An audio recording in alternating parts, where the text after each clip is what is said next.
이번 미국 대선은 민주당에 큰 충격을 주었는데요. 내부에서는 패배 원인 분석과 함께 바이든 대통령의 책임론이 떠오르고 있습니다. 5일 치러진 미국 대선에서 공화당 후보 도널드 트럼프 전 대통령이 선거인단 수뿐만 아니라 총 득표수에서도 민주당의 카말라 해리스 부통령을 크게 앞서면서 민주당 내부에 충격이 확산됐습니다. 선거 쟁점 설정과 메시지 전달 방식 등 여러 측면에서 패배 원인을 분석하고 있는 가운데 7월까지 재선을 고집했던 바이든 대통령의 책임을 묻는 목소리도 커지고 있습니다. 출구 조사에 따르면 해리스 부통령은 여성표에서 2020년 대선 당시 바이든 대통령과 비슷한 수준의 지지를 얻었지만 남성표는 감소했습니다.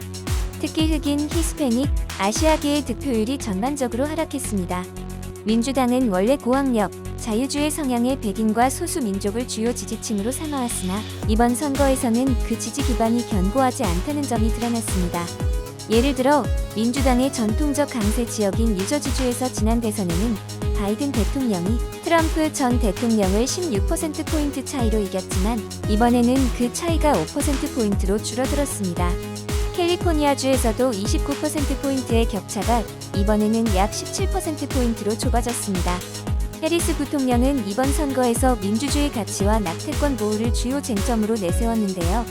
출구조사에서 민주주의를 가장 중시한다고 답한 유권자들이 많았지만 그 중에는 트럼프 지지자들도 포함돼 있었습니다.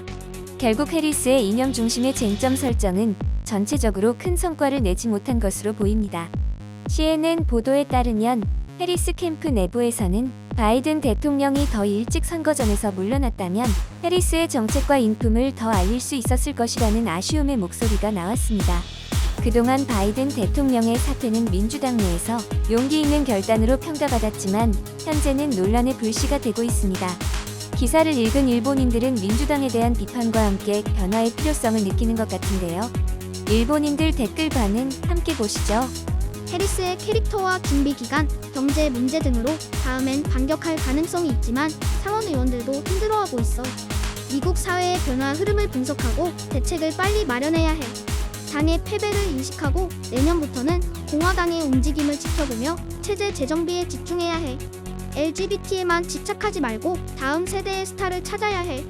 국내 치안, 인플레이션, 실업으로 생활 불안이 커지면 사람들은 이상보다 생존을 중시하게 될 거라고 생각해.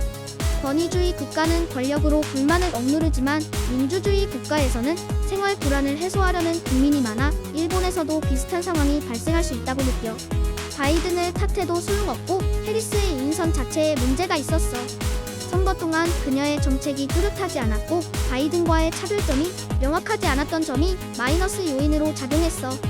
3년 후 민주당 예비선거에서 해리스가 후보로 선택되지 않을 가능성이 높아.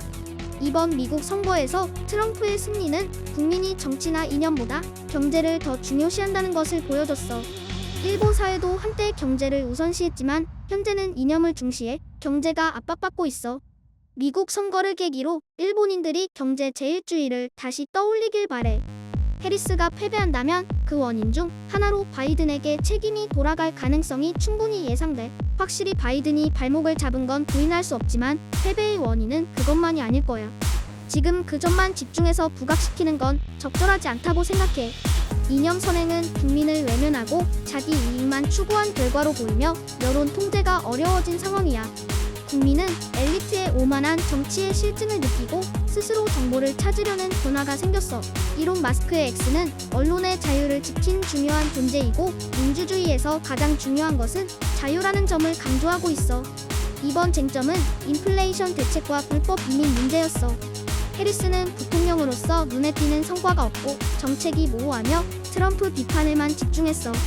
펜실베니아는 뉴욕에서 넘치는 이민자들로 인해 영향을 받고 있으며 불법 이민자를 수용할 여유가 없어. 트럼프의 정책에 기대를 거는 것은 자연스러운 일이야. 대통령 선거뿐만 아니라 상원에서도 공화당이 과반수를 넘은 걸 보면 해리스가 패배한 것뿐만 아니라 많은 사람들이 바이든의 4년보다 트럼프의 4년이 더 나았다고 생각했거나 민주당 자체의 문제를 느낀 것 같아.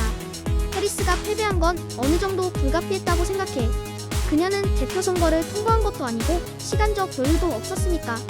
이번 선거는 민주당의 지지 기반이 예상보다 취약하다는 점을 보여줬습니다. 앞으로 민주당이 어떤 전략으로 이 문제를 해결할지 주목됩니다. 오늘 준비한 소식은 여기까지입니다. 영상이 유익하셨다면 좋아요와 구독 부탁드립니다.